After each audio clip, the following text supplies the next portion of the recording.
and he was just in by himself. They wrote the ABCs on a piece of paper, and so I pointed to the paper, and I spelled out what happened to me. He didn't want to tell me, so I adamantly said TELME, and so he was like, I don't want to tell you, and so my eyes just on my head, and I was just like over it, and so he gave in and told me, he said, "Cuz you were shot," and I was like, I think of myself like, oh, like who did it? And so I spelled out who did it, and he was like, the police don't know. And so I remember at that moment, I put my head back, and I closed my eyes, and I don't know, I wouldn't say I was scared, but like, I just didn't know if I was safe. I didn't know, I didn't know what to do at that point, I just didn't know. And so in therapy, it gave me a bigger drive to push forward, to keep trying to get back to how I want to be. I didn't know what was going on, so I had no thoughts, like, it sounds crazy to say, but I literally had no thoughts. So I didn't know what to think. I didn't think like, maybe I hurt. I never thought anything. My brain was just like blank, basically. But when he said that, my brain like was like a film rolling back, like all the things that happened prior to came back to me like that. And it was suggested I have therapy in Missouri Rehab Center, and so, which is 200 miles away from my family and friends. And so here I am out there all by myself, on the ground, on the floor, and I would still have therapy and things like that, but I just didn't know what to do. I just really would just go to therapy. My family would come every weekend to see me, and I would cry when they left, but I was happy to see them come, but I would cry when they leave. I just would cry and cry and cry. And one particular day, I hit a cell phone, so I called my cousin. And she said, "You don't know?" I'm like, "No, what?" She said, "Kel's dead." I'm like, "Dead? How she die? What happened?" She said, "She died, she got shot, then you got shot." And I'm like, so, and I was told that I ducked, but I don't remember ducking, but it makes sense because if I heard somebody get shot before, it's like, it may make more sense to duck, whatever. And so here is a picture of my crown that I had on that night. You could tell where the bullet had went in at. I got shot top of my head. So the bullet a piece is gone where the bullet was, where the bullet hit at. And so to hear that, I was just, like I said, my memory came back and I'm like, okay, we were standing outside the car and we were all like a little assembly line. I was first, my cousin was second, and Raquel was about to truck my car. And so I guess I hadn't heard a gunshot, and so when I found that out, it was just like, it hit me like a dagger. It was like, I lost all, I stopped talking after that. I got depressed, I cried, I didn't know what to do. I felt like giving up, I really did. And I felt like, why would God save me and not her? I just I couldn't understand.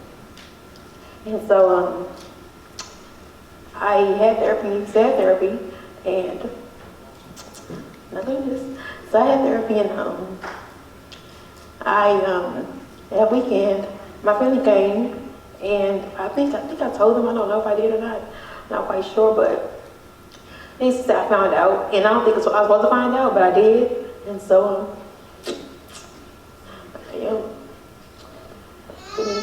so I went back to St. Louis. I lived in this home about a year. But my family, this is not something that happened with my family, like, because nobody ever had heard of my family before. It's like something totally new for us. Like, accessible homes. And I'm going to start. No one had accessible homes, so I had to live in this home for a year, over a year. And it was kind of rough at first to be there, because I just really didn't understand first, but I learned that later on that I had accessible homes, and me and this we had to do for that time. And it wasn't easy though. It wasn't easy. And I ended up making a friend there, and it was better then, but going that it was horrible. And so there's kind of a blur. There's home experience that was a blur at first. But after nurse home, I went to I finally had to go home, and sorry. Thank you. So I finally had to go home. Thank you. So I finally had to go home, and so knowing all this happened to me, and knowing that it was so rough at first, it was so hard to get through that, and so I'm still living them. So after that, I decided, I want to help other people. And I didn't know what that meant, but some of my cousins knows, asked her, she would ask her to ask me if I wouldn't mind speaking to a group of young children or young teenagers, whatever. And of course, I said yes, I would do that. And so, because I don't want people to go through what I went through, because I was in the wrong place at the wrong time. But at the same time, you can't hang around all the people you want to hang around with, because it just does not work. So I was working at the church and to the children. And I was the first time ever speaking to a group of people. And I was like, okay, I like it. I feel like I like this. I'm getting a story out, I'm getting told, people know what's going on, things like that. If it feels good, I feel like I'm helping someone else. And it's a very gratifying feeling, like, you help other people, like, it's very gratifying. And so, after that, I still quite was not really myself. I was me, but I wasn't me. And so I really had difficult time at that, because I didn't know what to do with my life like. Before I got hurt, I was going to college, I was going to school, had my own job, had my apartment, like, it's just my life was just, it was a job. So it was very independent. So that's like the way it was just like, it was very bad. And so here I am, I pieced together my life again, and see my life again, and what do I do? So I decided, you're gonna continue on therapy, you're gonna get better, and you're gonna do what you gotta do to get back on your feet. And so I had to, and then like my birthday. I hated my birthday. I didn't like my birthday. Came around because 2 days later, my accident happened. So it's like I didn't want to celebrate my birthday because I felt like, it's the memory of that. But my cousin talked to me. She said, Erica, my kid's not here, so she would let her have birthdays again. She don't have that. So God kept you for a reason. So it's like expecting God's faith that you're not grateful to be alive. And so that you have a whole perspective of birthdays and things like that. So I celebrate my birthday now. So I don't have 22, but 23, 24, 25, 26, 27. I enjoy my birthday, and I love my birthday come now. It's like such a happy feeling because I'm very grateful to be alive. I'm thankful to be alive. I'm thankful to just have breath in my body and things like that. So I celebrate my birthdays now. And it's 28, 29, and 30, and 31, and 32. And my 30s are wearing yellow, just my new color. So I said, her birthday's and 30s are wearing yellow. So it's a happy color, it's a fun color, make you feel vibrant, things like that. So I decided from now on, my 30s are wearing yellow. And then I still was in therapy this whole time. So from 2008 to even now still, I'm still in therapy. I'm not giving up. I said it's a joke. I said my last name is Walker, so I gotta walk. So it's destiny to walk again. And so this is my rehab journey. And in 2011, I have pictures. I was in therapy before this, but I only started documenting it until 2011. And in 2011, I got an auto-ambulator machine. That's a machine that made me help my legs walk. And so my legs hadn't walked in at this time maybe 3 years. And so to be in that walking position, it was such a different feeling. I remember my auntie and my grandma came that day, I believe, to that appointment, and we took pictures. And I think I took that picture, matter of fact. And it was just such a amazing feeling like you walking again, like just to walk or whatever. And also in I believe it's 2014 down there, attempted to roll over, practice rolling over. These are just the highlights I have. And then occupational therapy, I have, I was sitting by myself, and I mastered it finally in 2012 on the wedge. Now, anybody who's a therapist knows that on the wedge is very difficult because sitting by yourself on the mat is hard for themselves already. But to then have to sit on the mat on the wedge, on the slope, is very difficult. And it takes a lot of muscle strength and all that to do, but I finally mastered it in 2012. And in 2014, I was putting my race on the ring post, and that also takes work too, but I find it's easier to go like forward and pull down than it is like try to step into your balance. So I find I mastered that too as well in 2014. And these are highlights from last year and this year. I was attempting to roll over again in 2018. I was really pushing myself really hard. And also on middle pictures, the machine called the self-steady. And that's where I had to pull myself up on the bar. And I did about maybe like 3 reps of 10 or whatever. And constantly practicing in therapy really helps you because you can practice up so much and you just get it after the 100th try, you get it. And then 2019, I was on bike machine. And I have another picture before prior to this, but I had some outfit on, so what the hell, be consistent, like have consistency going on. So I didn't choose that picture. By another brand, just a viral named David A. Grant. And he calls great incident after accident TBI blessings. So it's wrong blessings. So I went to college and I went back to school. And I went to school online at first because I did not want to be seen in the wheelchair. I was not comfortable being in public in the wheelchair. I did not want to be seen. I just wanted to be in my little cubby hole in my room, just being on my desk and do my work. And it paid off because I graduated in 2012 from the University of Phoenix. And that's a picture of me from graduation outside. But I still wasn't satisfied. So I went back to school. I started going on social media communications at University of Phoenix.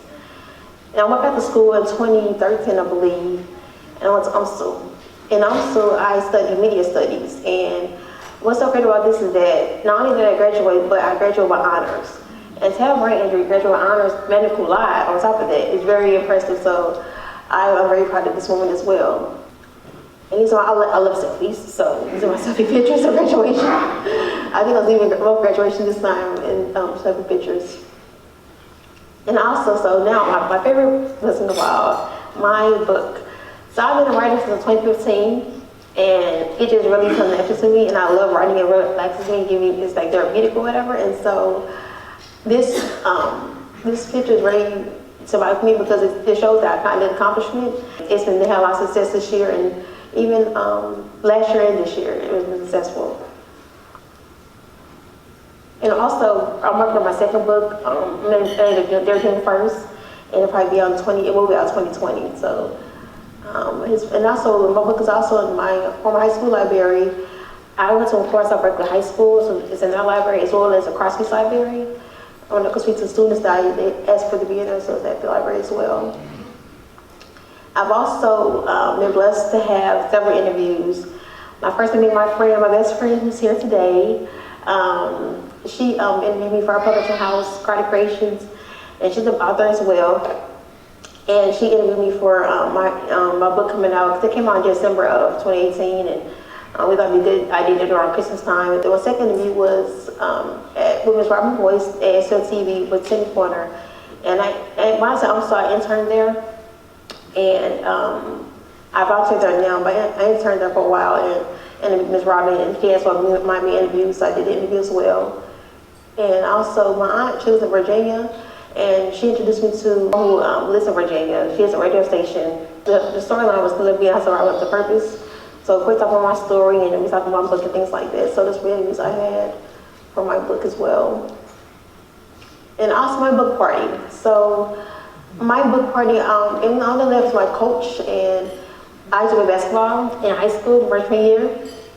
And in the middle is my favorite young people in the whole wide world, Raven. And on the right is my nurse, Kenya. Then we did a whole group picture. And these are most people that came to my party. And it really was bad that night. It stormed. I'm sorry, it's not storm. Well, it was no storm. And I don't know why there's so many parties, but the first party rained really bad, and it snowed. So I don't know if there's many parties, but I had a cake that was made like my book cover, and cupcakes as well. And it was just really fun grandpa party. It really was a really way for me to have a party to celebrate something different versus having a memory of my 21st birthday party. So give me another memory to have outside of that. And then I also had support from my TV family for my book. SLTV, they really gathered together and had me promote my book or whatever. And also, Lace at the Rehab Center, one of the rehab centers I went to, Rehab in St. Louis, they also supported my book as well. And these are the receptions there. A couple of my thirds were on my book as well, but they're not pictured.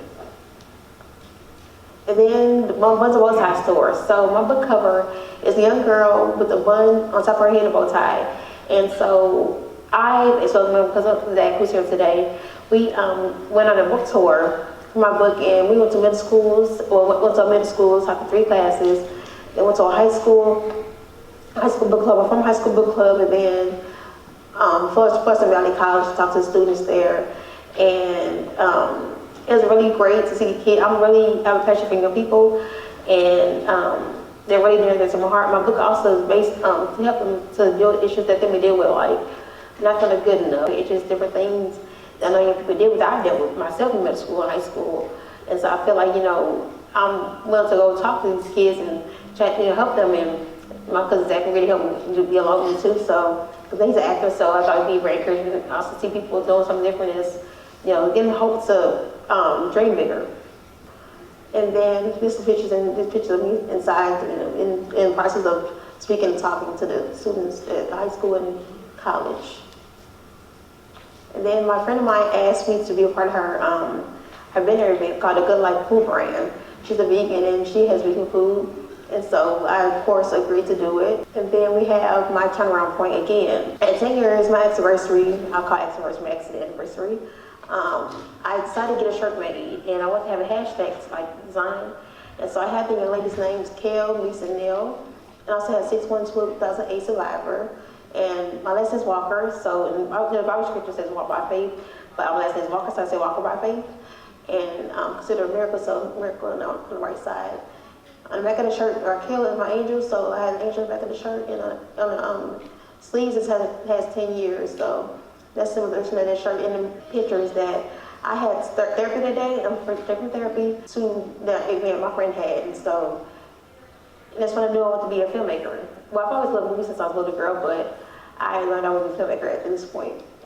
And this is my filmmaker picture of my friend Cherie, who's also a filmmaker, and a counseling program.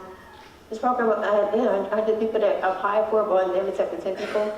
I'm one of the people that got chosen. That's a blessing for me as well. I did a documentary video called Beyond the Wheels. I shot it by myself, I wrote it by myself, I directed, produced it, and I did all the work behind it. And it's a couple minutes long, but I wanted to show a little bit of it. Just to give you a sneak peek of how, just to show people that you can do anything, which or not, which or doesn't matter, you can just do anything you want to do. 2012, I got a gunshot wound to the chest that gave me a spinal cord injury. They classified me as a T9, which as a result I have no feeling of moving below my waistline. It is difficult going from walking to being in a wheelchair. It's how you look at it. Majority of this whole injury is mental. Some of the smartest and richest people got there using their brains and not their legs. A person in a wheelchair has to work twice as hard as a regular person with all their mobility. I have some driving modifications that get me around. In my car, I have a ramp. But most of the things I do at home, I just make sure I put everything where I can reach them. I am happily married with 3 children. They're wonderful. I met my wife after I got injured. One of the things she always said was she'd see me and not the wheelchair. I think that's one of the most beautiful things she ever said to me. I like my life now because it gave me purpose at first. So that's just a snippet of my filmmaking abilities that I've done, and it was very hard. I practiced with a camera and things like that. I hold it in, I was so nervous about it, like how I'm gonna do it, but I ended up mastering it, and that's what happened with 100 Wheels. It's available on YouTube on my channel. I also, it's a famous filmmaker showcase. This is a picture I took from a filmmaker showcase. Again, love selfies, so I took a picture outside the showcase. I have for my showcase the name tag and the booklet I'm in. And my favorite blessing, my bridesmaid and my best friend's wedding. I never saw people in wheelchairs being a wedding before, but when she asked me to a wedding, I was very happy to accept, and it's the best to consider. I was also actually a panelist in the VPC. They asked the Violence Prevention Commission to do a gun violence initiative to bring more awareness about gun violence, and so I've really been a part of that panelist.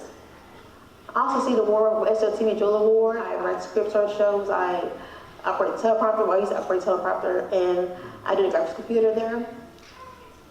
And lessons I've learned. I learned that you gotta pray, have faith, and trust God through all this. It's not an easy journey at all. I learned to keep moving forward. My daddy was saying, baby girl, keep moving forward. So I keep moving forward. And therapy, I learned that quitting is an option, but it's not my option. It will not ever be my option. And I learned to surround myself about positivity and keep myself around positive people instead of negativity. And to believe my Romans 8:28, all things are together for the good. Those of God, those are called according to His purpose. Not even called. Also, my favorite picture is my best friend lady picture. I love this picture, so it's very near to me as well. I want to tell us about is pray and trust God to get you through your injuries and whatever else you may be going through. Remain positive at all times, even though maybe difficult moments. Say yourself, quit is your option. Quit is an option, it's not your option. Not pray and practice with others, because I know brain injury is the same. Brain injury is different. Everything was together for your good. And remember, brain injury is a marathon, not a sprint. It's a process, not a quick sprint. But also, we thank you for the small victories, because they do lead to bigger victories. And that's good news. Your story is not over. We all have purpose to fulfill. We all have things to accomplish still. You're still here for a reason, so don't give up and don't give in, because your story's not over yet. And this is my contact information. My book is available online at Amazon and Barnes & Noble. You can contact me personally. My email is EricaRenee878. And I'm also on Facebook and Instagram under Erica R. Walker 878. And on YouTube, my channel is Buns of Bows. And I thank you all for your time.